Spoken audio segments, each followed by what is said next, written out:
Welcome to Michigan Reimagined, a spotlight podcast. And here's your host, Chris Buck. Well, if you've never been to or heard of the Fledge, you're going to be really in for a treat today. And I guess the best way I can kick this off is to read their self-written summary. And it goes as this.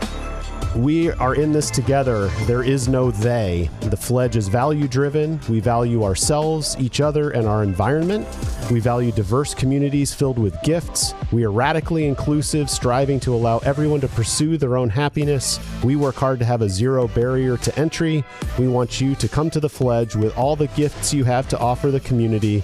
Then we want to make available to you all of the gifts our community has. We thrive on diversity. We thrive on synchronicity. And we thrive on our many symbiotic relationships.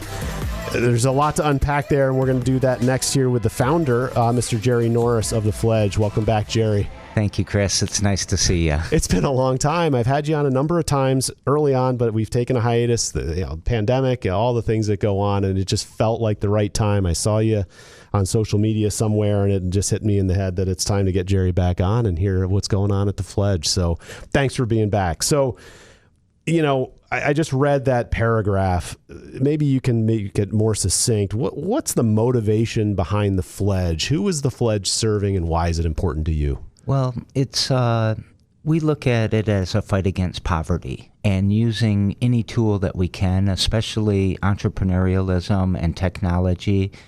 But that fight against poverty comes with a lot of other baggage with it, you know. Sure. And so the first thing is that the Fledge is for everybody. It's not just for people who live in poverty. It's not just for poor people or whatever. It's for anybody who kind of has a gap in their life, and most of us do. You know, we're dealing with our own problems, whether we're an MSU professor or a young kid on the east side of Lansing, a single mother, or whoever. It Right. is for everybody. I mean, you said the phrase radical inclusion in there, and that is core to everything that we do. Got it. All right. So when and where and how kind of did this all start? How did this hatch? Well, I have actually been working on this for quite a long time. I was a CEO of a couple of software companies that I was building, and it kind of, you know, I saw the way that systems work and that the way that systems kind of keep people held back in a lot of ways. They keep them from growing. And when I sold my last software company, I immediately wanted to start another software company, and I said, no, wait a second, let's go focus on Lansing, because it was a global company. I was in Dubai all the time, in India all the time, went all over Europe and the U.S., and I just wanted to come back home and give some love to the city. You know, I say Lansing raised me, and that's a fact. Okay. But you started out in Grand Ledge on the west side of Lansing, for those who aren't terribly familiar, and you found a space and just kind of open the door and ask people walking by what they want. You share the story because I've heard it before. I think it's fascinating. Well, I think, you know, when we started in Grand Ledge, we started virtually for a minute, and it only took a couple of months before people saw what we were trying to do. And we immediately found a space, and we said, all right, we're going to be radically inclusive, which I'll give you a quick definition. If somebody walks in a door and my back is turned to it and they say, can I? We say yes as we're turning around, before we see them, before we hear the idea. And we wanted to experiment with that. What would that really do for us in a community that's relatively small and not as diverse as where we're at now? Right. And it blew up. I mean, we were starting companies, I mean, almost on the first day of our existence, and having coding club, and we had a music studio, and we were busy 24/7, it felt like. And I remember the story that, you know, people would come in and say, I have an idea, or there's something I want to do, and it would require like equipment or tools or whatever. Yeah. And you didn't just run out and buy these things for them. I mean, you kind of taught them how to bootstrap and find a way to get the equipment that they need to do their passion, right? Yeah, that's it's not enabling, right? I mean, we didn't want to just say, go spend $10,000 on this idea, and then nobody shows up for their business or buys their product. So we did, we've always used something called the business model canvas to help people determine who their customer is, what their value proposition is, and is it more than just your friends and family that, are cheering you on. Right. We serve as kind of an objective voice for you and say, that sounds great, but prove it to us. Right. And then the other part of that is that the community really has built the Fledge, and that's going to be important as we talk through the rest of this. Yes. But, when we had an empty room, someone would say, I'd really like to 3D print something. So we would go out and buy a 3D printer. So we had a 3D printer, and then we had a music studio, and then we had screen printing, and then we had all kinds of tech tools like Arduinos and Raspberry Pis, and it just kept building and building, and it's a beautiful thing. Right on. And so you moved from Grand Ledge, and you're in Lansing, and we'll talk about that here in a second. But was that move because you wanted to be somewhere different, or was it really truly a space issue? Like, how did that all kind of get together? Well, we were in a 3,600 square foot space in Grand Ledge, and we were just bulging at the seams. I mean, if we tried to do a show, it would get so we wouldn't be able to let everybody in. We had equipment we wanted to buy. And we always had the desire to use Grand Ledge as kind of our land and expand area. Okay. And we wanted to get to Lansing. And we did an analysis of the people who were coming to the Fledge, and we were shocked by this. Over 70% of the people were coming from either the east side of Lansing or further. East Lansing, Detroit, South Bend, all over the place. And so synchronicity was another word that you used in that, or that we used. Yes. And I said, we need to move to the east side. And somebody called me up and said, there's an old church behind Sparrow. Let's go look at it. And we made an offer 20 minutes into that tour. And what'd we do? We owned it within 3 weeks, or didn't own it, but had the process going. Yeah. I actually committed to the Capital City Film Festival that they could do it there before we had ever signed a single paper. And we came in with a boom. That's fantastic. Now all of a sudden you got all this space, right? So Sparrow Hospital right off of Michigan Avenue, just east of downtown. I mean, it's definitely the east side of Lansing, but you're really kind of in the core of mid-Michigan and the city of Lansing. Now you got this huge space that's got all these funky rooms, and I mean, it's just fascinating. You got to go if you haven't gone before. So how did you fill the space? The same exact way. We actually stood on the porch, maybe painted the outside or whatever, and we just started waving at people. And, people weren't used to that. They'd give us the finger. They would drive by and give us dirty looks. And, sometimes they'd stop, or sometimes they'd be walking by. And it was really a get to know your neighbor almost a year. And they'd come in, we'd give them a tour, and they'd say, oh, I'm interested in doing this. And we'd say, come back. And we'd try to have what they were interested in. We built a fish pond in our baptismal and hooked up a hydroponic system to it. We just started filling the rooms. Now we're bulging at the seams again. Right on. Okay.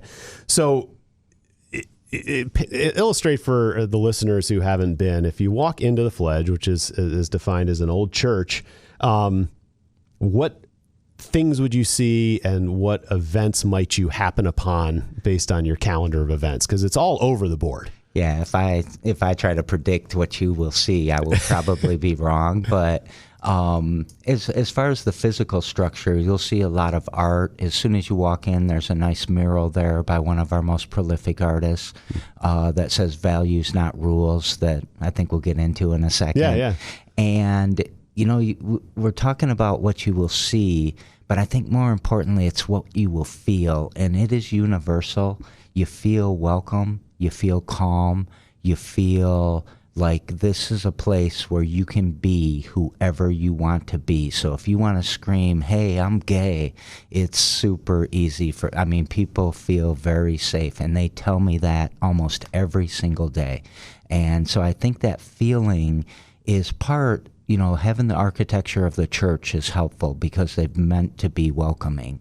But it's also just the vibe, the people that are there, the people who will smile at you no matter whether you're homeless or substance use disorder or a cop or a professor somewhere or whatever it is.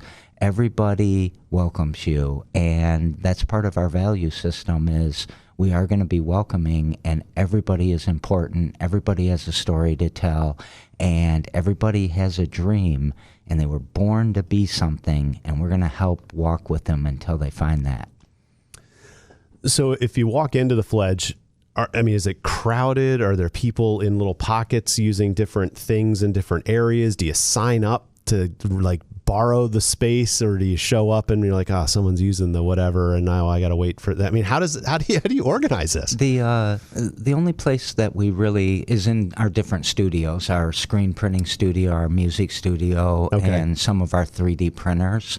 Those are on tight schedules because they're used so much. Yep. But for the most part, you are welcome anytime you see us open, and we're open every day from 9 to 9.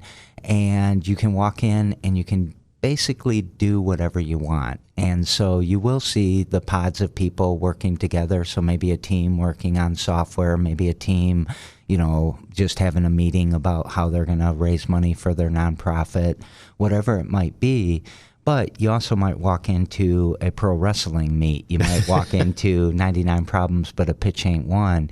You might walk into me doing my live show called Every Damn Day. You can't predict what you're going to see. If you walked in, in the next week or so, you'll see the Capital City Film Festival is back. If you walk in maybe 3, 4, 5 weeks from now, it could be something we've had sword fighting. We've had, just the weirdest things that, you'd think that a venue kind of has a theme. It's going to be music. It's going to be an art. It's going to be theater. But the radical inclusion, we get asked just everything. Huh. So, I want to go a million different directions here. I'm trying to think of which way we want to start. So you've talked about a couple of quick staples that I have been following anyway. So talk about the 99 Problems, but a pitch ain't one. Yeah. What is that? It is it's a global competition. So we've had people, Europe, Asia, the U.S., but it is mostly people from Michigan.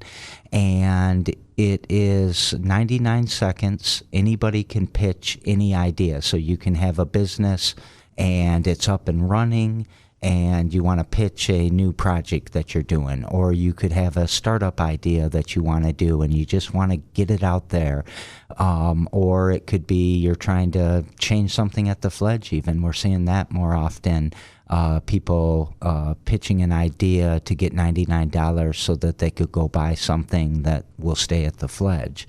But at the end of the day, it's radically inclusive again. And it doesn't matter who you are, what you want to do, you can pitch. You got 99 seconds, the crowd votes, whoever wins gets $99. And we do this every week, and we've had some really great pitches. That's awesome. All right. Every Damn Day. What is that? Every Damn Day goes back to what I said about everybody has a story. So again, radical inclusion is up front there, and it is anybody who wants to come and talk about anything, I will talk about with them. I was an ISO 9000 auditor, and that's probably technical and boring, for about 30 years. But basically, I audited manufacturing plants and different businesses, and I lived how it's made. So I just have, if someone wants to talk about injection molding, I've seen it before, so I can ask them questions and stuff. And then the radical inclusion, let's talk about perpetual motion machines. Let's talk about defund the police. I will talk about anything with anybody. We've recently had our Ingham County prosecutor on. We've had politicians on. We've had 5-year-olds on, and it started one morning at 9 a.m. on a Wednesday, and I asked the group, "Do you guys think we should do a podcast?" And they said, "Sure, let's do it." And I said, "Good, let's do it every damn day, and let's start today at 2."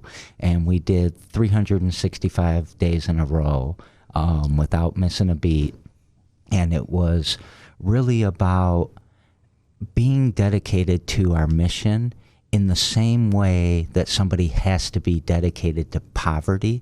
And what I mean by that is you can't take a break. Poverty doesn't get a snow day. It doesn't get Christmas off. It doesn't get, and neither does addiction, or neither does substance use, or neither does whatever you're struggling with. You know, we deal with a lot of midlife crisis, people that aren't in poverty, but they're just so unhappy with the job that they chose 20 years ago, and they want to do something different. So it's about that heaviness that we all carry around, and we can't get a break from it. We wanted to illustrate that. Wow. All right. And we're in season 2 now, by the way. Is that right? Yeah. Okay. Got it. So, blockchain has made its way into your repertoire of things, and so and into the world, really. Talk about what blockchain is, just for those who aren't familiar with it, and why has that become kind of a staple that you've immersed yourself in? Yeah, I don't know that I can talk about what blockchain is in the time we have allocated, but people would have heard of Bitcoin and cryptocurrencies, and NFTs, you know, are really popular. You know, to us, it is the future of financial systems. It's the future of the monetary systems. And one of the reasons it's important to us is because it is such a great tool that could be used to eliminate poverty and to really help with a lot of things. So the reason that we got into it, you know, a lot of people think, oh, they're day trading Bitcoin or they're trying to get rich quick. It wasn't about that. It was about, you know, meeting people who couldn't get a checking account at a bank because, you know, maybe they had a non-sufficient fund or they had a poor credit rating or whatever. They just weren't bankable. And also, you know, having my Middle Eastern kind of experience, seeing that, you know, the gender inequality where females could not get a bank account unless they were endorsed by their brother or their husband or their father, and just thinking this isn't fair. People need these bank accounts. You can't order things online. There's a lot you can't do if you don't have a bank account. And so it really was about bankability at the beginning. But then as we learned more and the technology developed more, we really understood that it could also be about the governance of the Fledge.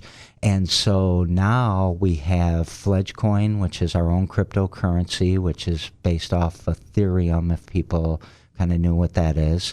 We have our own NFT projects, but they're not what people think they are. It's not about the digital art. What does NFT stand for? It's a non-fungible token, and people will associate that with digital art that sells for $1 million, and people make fun because you can right-click it, you know, and save it still, so you don't really own it, but you own it. And what we are using it for is access. So we call them NF keys. So you have a wallet when you have crypto. If you have one of our NFTs in the wallet, then you might be able to unlock our Wise Lock, which is a smart lock to get you into the building. So they're NF keys. They're based on trust, and you can't buy them. You have to participate and earn them. And it's blowing up, this concept that we have. We recently explained it in a global competition that Coinbase put on called Blockchain Breakthroughs for a Better World, where we're using the blockchain to eliminate poverty, to engage our community, and to teach digital literacy, because the crypto systems are owned, operated, and developed by 72% white males. And when you look at the black and brown communities that we work with, the people in poverty, those are the people that are being preyed upon with, you know, payday loans and non-sufficient funds and 27%, you know, credit card that. So we see it as a way that people can start to participate in the economic systems in a richer way, not just being a consumer or a producer, but really a participant, a true inclusion in the system. So now you're in some sort of a competition. Yeah. So it's called a hackathon, right? The hackathon. Yeah. Okay. And that is to what you just spoke about, right? Yeah, we're actually, there's two parts of it: developing tooling for it and then building your own decentralized autonomous organization. We're competing in both of them, and according to some of the people, we're in the lead right now. We have to submit, in a week or so. And we're building tooling and we're building our DAO. So I'm starting a software company again, kind of accidental. But my first software company was accidental too. And we are basically going to use crypto to do exactly what we said about filling the space. People come in, they see the budgets that we have. So if we've got $1,500 in our Fledge Music Group budget, then they might put a proposal together to buy a new computer. And the people that have the NFTs that show that they participate in that part of the system, they can propose that, they can vote on it, and then the money autonomously gets distributed. So when we vote and the time expires and the votes say yes, wherever we said we were going to send that money happens automatically and we can't stop it. And the community can come in and look at the ledger on the blockchain and see exactly where all of that money went. So it's a way to govern the Fledge. It's a way to rebuild or continue building, regenerate, and that's an important phrase for us. And then to also take this thing that the community built and give it back to them so that they govern it, they own it, and they make the decisions. And I think I've done a good job of building trust and building that transparency, but I might get kicked in the head by a mule someday and turn out to be a real mean jerk guy, right, and take all the money, and this will prevent any of that from happening. Got it. Fascinating.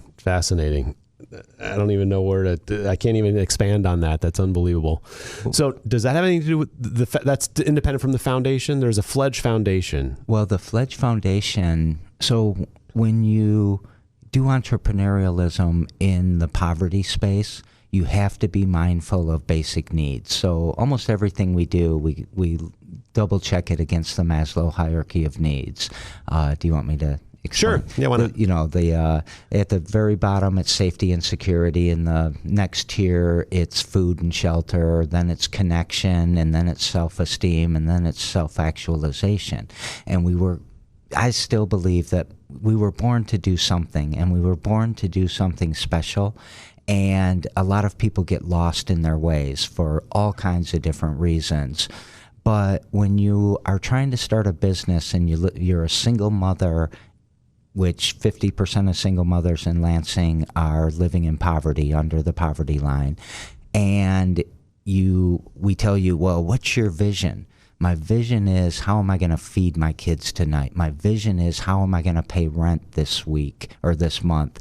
If I'm under the Alice threshold, which most people, or 55% of us are, then how am I going to just live check to check? So you can't do the things like pull yourself up by the bootstraps and, right, do this visioning and do the things that you would expect of an entrepreneur if you don't know where your food's coming from. So the foundation is really there to work on the safety, security, and food and shelter for people. And then the rest of the Fledge is about the self-esteem and the self-actualization, and we meet in the middle in connection, because connection is the opposite of addiction, it's the opposite of violence, it's the opposite of being unhoused.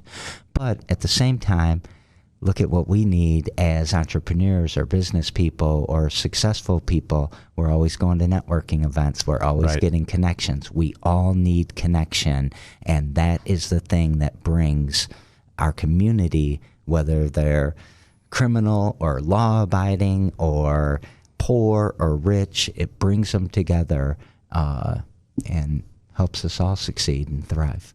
Right on. Well, we're way over time, but how do you stop? I mean, how do you stop this conversation? It's so fascinating. Just in the few minutes that we're going to make to have happen anyway, what's next? Where does the Fledge go from here? Well, we are also recognized as one of the top in the world as a regenerative community. And what that basically means is that a lot of people have really focused on sustainability. We have to sustain. But if you look at nature, if you do biomimicry, it's always trying to grow. It's always trying to regenerate. It's getting away from its source. So we're going to see a lot of regeneration. We have an effort called 10,000 Fledges, where we want to put 10,000 Fledges around the world. We have people that have drawings ready in Newaygo. We're starting to work with a group in Detroit for digital literacy and how they can use the Fledgecoin and our DAO to start to build stuff. And we've got 27 different cities that want to put a Fledge in, and we've never even advertised it. They came to us without them knowing about 10,000 Fledges. Huh. So fascinating. Look for us in a city near you. Right, there you go. You've heard it here first. Jerry Norris, the founder of the Fledge. Looks like expansion's on the horizon, doing just great work for lots of people that really could use it. And I think that you're feeding the karma train pretty hard, and you're doing great work. So thank you for all you do for our community. Thank you, sir. And thanks for being here. Fledge.com? Thefledge.com. Thefledge.com. Thanks, Jerry. Thank you.